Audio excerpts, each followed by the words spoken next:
अब नेक्स्ट जो आपका टॉपिक आता है इसमें वो है हाइड्रोजन बॉन्डिंग। अब हाइड्रोजन बॉन्डिंग एक टाइप का आपका अट्रैक्टिव फोर्स है। जैसे हमने डाइपोल डाइपोल इंटरेक्शन पढ़े हैं, फिर हमने लंदन डिस्पर्जन फोर्सेस पढ़े हैं, फिर आपका वंडरवॉल फोर्सेस है। तो वैसे ही आपका हाइड्रोजन बॉन्डिंग है जो एक टाइप का अट्रैक्टिव फोर्स है। ये आपने यहाँ पर क्लास 11th में स्टेट्स ऑफ मैटर के अंदर पढ़ा होगा। तो उसमें अपने हाइड्रोजन बॉन्डिंग पढ़ा है। ठीक है। तो हाइड्रोजन हाइड्रोजन बॉन्डिंग क्या है? ये एक टाइप का अट्रैक्टिव फोर्स है जो किसके बीच रखता है? उन कंपाउंड्स के बीच जहाँ पर आपके मॉलिक्यूल्स पे NH बॉन्ड्स है या OH बॉन्ड्स है। ऑक्सीजन हाइड्रोजन बॉन्ड या नाइट्रोजन हाइड्रोजन बॉन्ड जहाँ भी आपको देखने को मिलेगा, वहाँ पर आपका हाइड्रोजन बॉन्डिंग अट्रैक्टिव फोर्स लगता है। अब जो आपके पास ये ऑक्सीजन हाइड्रोजन बॉन्ड है, ये आपको किन मॉलिक्यूल से मिलते हैं? जैसे आपका वाटर मॉलिक्यूल हो गया, H2O हो गया, फिर आपका एल्कोहल मॉलिक्यूल है, ROH है। ठीक है। फिर आपको कुछ एसिड्स में देखने को मिलेंगे, कार्बोक्सिलिक एसिड्स। और जो आपका NH बॉन्ड्स है, ये आपको अमीन्स में देखने को मिलता है, NH2 हो गया। एमाइड्स में देखने को मिलेगा, CONH2। तो इन कंपाउंड्स में, इन मॉलिक्यूल्स में आपको OH और NH बॉन्ड्स देखने को मिलते हैं। इनमें आपका यहाँ पर हाइड्रोजन बॉन्डिंग अट्रैक्टिव फोर्स लगता है। अब कैसे लगता है, क्या कारण है हाइड्रोजन बॉन्डिंग लगने का? देखो, इसमें अगर हम देखें, एक मॉलिक्यूल को हम यहाँ पर ले, हमारे पास ROH है, अल्कोहल हमारे पास यहाँ पर है। तो यहाँ पर जो ऑक्सीजन की इलेक्ट्रोनेगेटिविटी है, ये आपकी बहुत ज़्यादा है इन कंपैरिजन टू हाइड्रोजन। हमें पता है यहाँ पर जो आपका इलेक्ट्रोनेगेटिविटी का ऑर्डर रहता है वो कुछ ऐसा रहता है, आपका फ्लोरीन, ऑक्सीजन, नाइट्रोजन, क्लोरीन, इस तरीके से आपका जाता है। तो हाइड्रोजन बहुत आपका पीछे आता है। तो ऑक्सीजन की जो इलेक्ट्रोनेगेटिविटी है वो इन कंपेरिजन टू हाइड्रोजन बहुत ज़्यादा है। तो होगा क्या, यहाँ पर हमने पहले इलेक्ट्रोनेगेटिविटी पढ़ा हुआ है। तो ऑक्सीजन ज़्यादा इलेक्ट्रोनेगेटिव होने के कारण जो हाइड्रोजन के शेड पेयर ऑफ इलेक्ट्रॉन है अपनी तरफ खींचेगा। तो ऑक्सीजन के ऊपर क्या आ जाएगा? Partial negative. और हाइड्रोजन के ऊपर क्या आ जाएगा? Partial positive.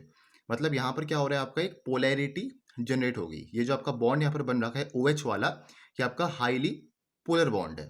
ठीक है। रीजन बीइंग क्या है? क्योंकि ऑक्सीजन ज़्यादा इलेक्ट्रोनेगेटिव है हाइड्रोजन से।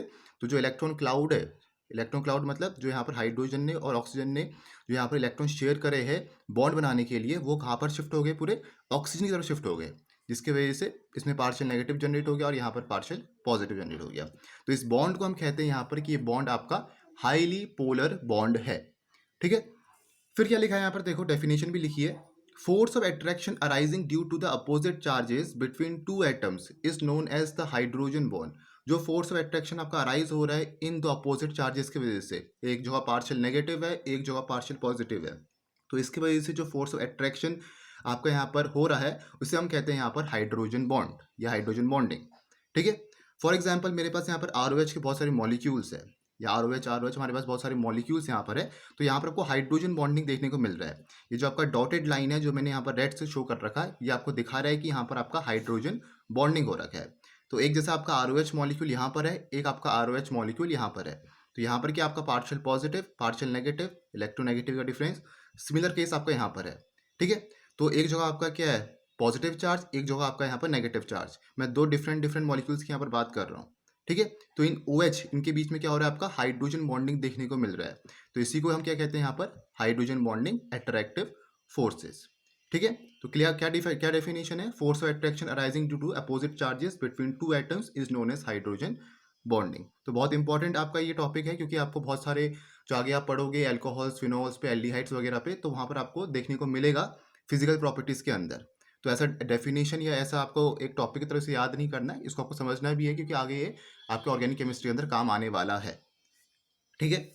आगे देखो क्या आपके यहाँ पर लिखा है कि the strength of hydrogen bonds 5 to 10 kilo calorie per bond are much less than the strength of ordinary covalent bonds. जो आपकी हाइड्रोजन बॉन्ड की स्ट्रेंथ होती है ये आपकी बहुत कम है in comparison to covalent bonds. मतलब कोवेलेंट बॉन्ड्स आपके ज़्यादा स्ट्रॉन्गर होते हैं in comparison to hydrogen bonds. जो आपके यहाँ पर बॉन्ड जो एनर्जी रहती है हाइड्रोजन बॉन्ड्स की, वो 5 to 10 किलो कैलोरी रहती है। ये आपको यहाँ पर समझना है। तो hydrogen bond in comparison to covalent bond यहाँ पर कम स्ट्रॉन्ग रहते हैं। ठीक है। अब नेक्स्ट आता है कि जो आपका हाइड्रोजन बॉन्डिंग है इसमें आपका बॉइलिंग पॉइंट में क्या इफेक्ट पड़ता है। तो बॉइलिंग पॉइंट ये आपने पहले भी पढ़ा होगा, आपने एल्डिहाइड्स कीटोन से पढ़ा होगा, क्लास 12th में अल्कोहल से पढ़ा होगा, कि जहाँ पर भी आप बॉइलिंग पॉइंट की बात करते हैं तो आपकी हाइड्रोजन बॉन्डिंग की यहाँ पर बात आती है। ठीक है। अब हमें ये तो पता है कि जो अगर आपका यहाँ पर किसी भी कंपाउंड का मॉलिक्यूलर वेट सेम हो, और किसी भी कंपाउंड का आपका मॉलिक्यूलर वेट सेम हो, तो उसका बॉइलिंग पॉइंट भी यहाँ पर सेम रहता है। ठीक है। अगर यहाँ पर मैं बात करूँ प्रोपेन की और एक यहाँ पर मैं लूँ डाईमिथाइल ईथर, तो इनका कंपेरेबल मॉलिक्यूलर वेट है, प्रोपेन का भी और जो डाईमिथाइल ईथर का भी, इसका आसपास आपका यहाँ पर मॉलिक्यूलर वेट है। तो इनके जो बॉइलिंग पॉइंट है इनमें ज़्यादा फर्क आपका होगा नहीं, यहाँ पर जो बॉइलिंग पॉइंट है आपका -45 डिग्री सेल्सियस है, और यहाँ पर जो बॉइलिंग पॉइंट है वो है आपका -25 डिग्री सेल्सियस। तो ज़्यादा फर्क आपका यहाँ पर है नहीं, क्योंकि कंपेरेबल मॉलिक्यूलर वेट है। जो मैंने यहाँ पर चीज़ बोली, जहाँ पर आपका मॉलिक्यूलर वेट सेम रहता है वहाँ पर आपका सेम बॉइलिंग पॉइंट होता है। लेकिन अगर मैं बात करूँ इथेनॉल की, जो आपका लगभग सेम मॉलिक्यूलर वेट है यहाँ पर है, जैसे मैंने यहाँ पर डाइमिथाइल ईथर ले रखा है CH3OCH3, और यहाँ पर मैंने लिया CH3CH2OH, तो कंपेरेबल मॉलिक्यूलर वेट है। लेकिन यहाँ पर जो बॉइलिंग पॉइंट है ये आपका +78 डिग्री सेल्सियस है। तो यहाँ पर बॉइलिंग पॉइंट आपका बहुत ज़्यादा है in comparison to dimethyl ether और प्रोपेन। और हमने ये दोनों कंपाउंड्स कौन से ले रखे, कंपेरेबल मॉलिक्यूलर वेट के, जिनका आपका मॉलिक्यूलर मास, मोलर मास लगभग सेम है। ठीक है, तो यहाँ पर आपको समझना क्या है यहाँ पर कि प्रोपेन और डाइमिथाइल ईथर का मॉलिक्यूलर वेट लगभग सेम होने के कारण भी आपका क्या हो रहा है, यहाँ पर इनका जो बॉइलिंग पॉइंट है वो कम है। लेकिन एथेनॉल कंपेरेबल मॉलिक्यूलर वेट होने के बाद भी आपका यहाँ पर बॉइलिंग पॉइंट बहुत ज़्यादा है। तो इसका रीज़न क्या है, इसका रीज़न आपका हाइड्रोजन बॉन्डिंग है, जो अभी हम यहाँ पर देखेंगे। तो रीज़न हमने क्या देखा कि अल्कोहल आपके ज़्यादा यहाँ पर इतना बॉइलिंग पॉइंट ज़्यादा क्यों होता है, क्योंकि इनमें आपको हाइड्रोजन बॉन्डिंग देखने को मिलता है।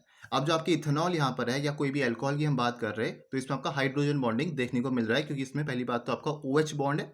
ठीक है, और अगर जब भी आपके पानी पे यहाँ पर जाते हैं तो यहाँ पर क्या करते हैं, ये हाइड्रोजन बॉन्डिंग करते हैं। जैसे हमारे पास यहाँ पर H2 मॉलिक्यूल है और एक मैंने यहाँ पर लिया है इथेनॉल मॉलिक्यूल, तो ये कर रहे हैं यहाँ पर आपस में हाइड्रोजन बॉन्डिंग कर रहे हैं। जैसे अभी हमने यहाँ पर बात करी थी कि अल्कोहल के मॉलिक्यूल्स आपके यहाँ पर हाइड्रोजन बॉन्डिंग कर रहे हैं आपस में, वैसे ही आपके यहाँ पर वाटर मॉलिक्यूल्स और जो आपके अल्कोहल के जो मॉलिक्यूल्स है वो आपके यहाँ पर आपस में क्या करते हैं, हाइड्रोजन बॉन्डिंग करते हैं, जिसकी वजह से आपका यहाँ पर बॉइलिंग पॉइंट इसका इंक्रीज कर जाता है। तो क्या लिखा है यहाँ पर नीचे, extra energy in the form of heat is required to break the hydrogen bond holding the molecules together before it can be volatilized. तो जब भी आपका हाइड्रोजन बॉन्डिंग हो रहा है यहाँ पर, तो यहाँ पर हमें एक्स्ट्रा हीट देना पड़ता है या एक्स्ट्रा एनर्जी देनी पड़ती है इस बॉन्ड को तोड़ने के लिए। अगर यहाँ पर मैं बात करूँ प्रोपेन की या डाइमिथाइल ईथर की, तो यहाँ पर आपका हाइड्रोजन बॉन्डिंग नहीं हो रहा है, क्योंकि यहाँ पर आपको कोई भी OH बॉन्ड नहीं है, कोई भी NH बॉन्ड नहीं है। तो यहाँ पर आपको क्या देखने को भी नहीं मिलेगा, हाइड्रोजन बॉन्डिंग यहाँ पर आपको देखने को नहीं मिलेगी। लेकिन जब हम अल्कोहल मॉलिक्यूल्स की बात करते हैं या अमीन्स मॉलिक्यूल की बात करते हैं, तो वहाँ पर आपका हाइड्रोजन बॉन्डिंग होता है। तो उसमें क्या हो रहा है आपका, उसमें आपको एक्स्ट्रा एनर्जी देनी पड़ेगी इन बॉन्ड्स को तोड़ने के लिए, जो आपके वाटर और जो आपके यहाँ पर अल्कोहल के बीच में जो आपका हाइड्रोजन बॉन्डिंग हो रखा है OH के बीच में, तो यहाँ पर आपको एक्स्ट्रा एनर्जी देनी पड़ेगी इन बॉन्ड्स को ब्रेक करने के लिए। लेकिन आपके प्रोपेन के केस में, ईथर के केस में कोई भी आपका हाइड्रोजन बॉन्डिंग नहीं हो रहा है, तो वहाँ पर इजीली वो वोलेटाइल हो जाएंगे, इजीली वो वेपराइज हो जाएंगे। लेकिन यहाँ पर इसको वोलेटाइल करने के लिए आपको यहाँ पर एक्स्ट्रा एनर्जी देनी पड़ेगी, तब इसका यहाँ पर जो बॉइलिंग पॉइंट है वो +78 डिग्री सेल्सियस पहुँच जाता है in comparison to propane and dimethyl ether. फिर क्या लिखा है, propane and ether do not form hydrogen bonds and have low boiling point. Propane और ईथर आपके यहाँ पर हाइड्रोजन बॉन्डिंग नहीं शो करते, क्योंकि उसमें आपका कोई भी OH बॉन्ड नहीं है, कोई भी NH बॉन्ड नहीं है, कोई पोलैरिटी आपको यहाँ पर शो नहीं हो रही है। तो उनका जो बॉइलिंग पॉइंट है इन कंपैरिजन टू इथेनॉल वो आपका यहाँ पर कम रहता है, या कोई भी अल्कोहल उसके कंपैरिजन पे आपका जो प्रोपेन और ईथर का जो बॉइलिंग पॉइंट है वो कम रहेगा। तो ये बात थी आपके यहाँ पर बॉइलिंग पॉइंट की। अब नेक्स्ट आता है कि इफेक्ट ऑन वाटर सॉल्युबिलिटी, कि वाटर में कितना सॉल्युबल है, कितनी इजीली यहाँ पर घुल जाता है। तो क्या लिखा है, hydrogen bonded substance is usually soluble in another hydrogen bonded substance. अब जो भी आपका सब्सटेंस है, जो भी आपके यहाँ पर कह सकते हो आपका सॉल्यूट है जिसमें आपका हाइड्रोजन बॉन्डिंग हो रही है, और दूसरा आपका यहाँ पर सॉल्वेंट है जो यहाँ पर जिसमें आपके हाइड्रोजन बॉन्डिंग हो रही है, तो दोनों आपके क्या है यहाँ पर हाइड्रोजन बॉन्डिंग शो कर रहे हैं। तो इजीली क्या है वो यहाँ पर सॉल्युबल है, मतलब दो कंपाउंड्स आपके पास है जो हाइड्रोजन बॉन्डिंग शो कर रहे हैं, और एक साथ जब यहाँ पर कंबाइन होते हैं तो वो यहाँ पर सॉल्युबल इजीली हो जाते हैं। फॉर एग्जाम्पल मेरे पास यहाँ पर लिखा है कि alcohols are soluble in water but alkanes are not. अब एल्कोहल्स आपके क्या यहाँ पर वाटर में सॉल्युबल है, क्योंकि एल्कोहल भी यहाँ पर हाइड्रोजन बॉन्डिंग शो कर रहा है, और वाटर में भी आपका यहाँ पर हाइड्रोजन बॉन्डिंग होता है। ठीक है, जैसे हमारे पास वाटर के मॉलिक्यूल्स है, तो यहाँ पर आपका क्या हो रहा है, हाइड्रोजन बॉन्डिंग शो हो रहा है, जो मैंने रेड से यहाँ पर शो कर रखा है, रेड डॉट से। ठीक है, वैसे आपके अल्कोहल भी आपके हाइड्रोजन बॉन्डिंग शो करते हैं। तो अगर आपके दो जो कंपाउंड्स है, दो जो आपके मॉलिक्यूल्स है, अगर आपके हाइड्रोजन बॉन्डिंग शो कर रहे हैं, तो वो आपकी इजीली यहाँ पर सॉल्यूबल है जब वो कंबाइन करेंगे तो। लेकिन एल्केन आपका क्या करता है, हाइड्रोजन बॉन्डिंग शो नहीं करता, तो वाटर में आपका सॉल्यूबल नहीं है। तो क्या लिखा है, this is because non polar alkane molecule can not break into the hydrogen bonded sequence in water. अब देखो, अगर हम इसमें H2 मॉलिक्यूल्स की बात करें, तो यहाँ पर आपका हाइड्रोजन बॉन्ड का सीक्वेंस बन रहा इस लाइन पे। अब ऐसे आपका आगे ऊपर भी बनेगा, ऐसे आपके नीचे भी बनेगा, तो ऐसे आपका सीक्वेंस यहाँ पर बन रहा है H2 मॉलिक्यूल्स का, हाइड्रोजन बॉन्डिंग का आपका सीक्वेंस बन रहा है। तो यहाँ पर जो आपके एल्केन्स होते हैं ये आपके इस सीक्वेंस को ब्रेक नहीं कर पाते। क्या चीज़ लिखिए, because non polar alkane molecule can not break into the hydrogen bond sequence in water. तो RH जो आपके पास यहाँ पर एल्केन है, ये हाइड्रोजन बॉन्डिंग ना शो करने के कारण इस सीक्वेंस को यहाँ पर ब्रेक नहीं कर पाते। लेकिन अगर मैं कंपेयर करूँ इसको अल्कोहल मॉलिक्यूल से, जैसे यहाँ पर मेरा H2O मॉलिक्यूल्स का सीक्वेंस है और यहाँ पर मेरा ROH है, यहाँ पर मेरे पास अल्कोहल है। तो इन्होंने क्या कर दिया, यहाँ पर इन्होंने इस जो H2O के जो सीक्वेंस है, इस मॉलिक्यूल्स का जो सीक्वेंस है, इनको ब्रेक कर दिया, क्योंकि यहाँ पर H2O तो हाइड्रोजन बॉन्डिंग शो कर रहा है, साथ में आपका ROH भी यहाँ पर हाइड्रोजन बॉन्डिंग शो कर रहा है। तो मतलब यहाँ पर अल्कोहल की सॉल्युबिलिटी ज़्यादा है इन कंपेरिजन टू एल्कीन या ईथर। ठीक है, तो ये यहाँ पर क्लियर होना चाहिए कि एल्कीन्स आपके यहाँ पर H2 मॉलिक्यूल्स को ब्रेक नहीं करते, इनके सीक्वेंस को ब्रेक नहीं करते, क्योंकि यहाँ पर ये हाइड्रोजन बॉन्डिंग शो नहीं कर रहे। लेकिन जो आपका अल्कोहल मॉलिक्यूल्स है, ये इजीली यहाँ पर कर जाते हैं, क्योंकि दोनों यहाँ पर हाइड्रोजन बॉन्डिंग शो कर रहे हैं। ठीक है, अल्कोहल आपका यहाँ पर हाइड्रोजन बॉन्डिंग शो कर रहा है, लेकिन एल्कीन यहाँ पर नहीं कर रहा है।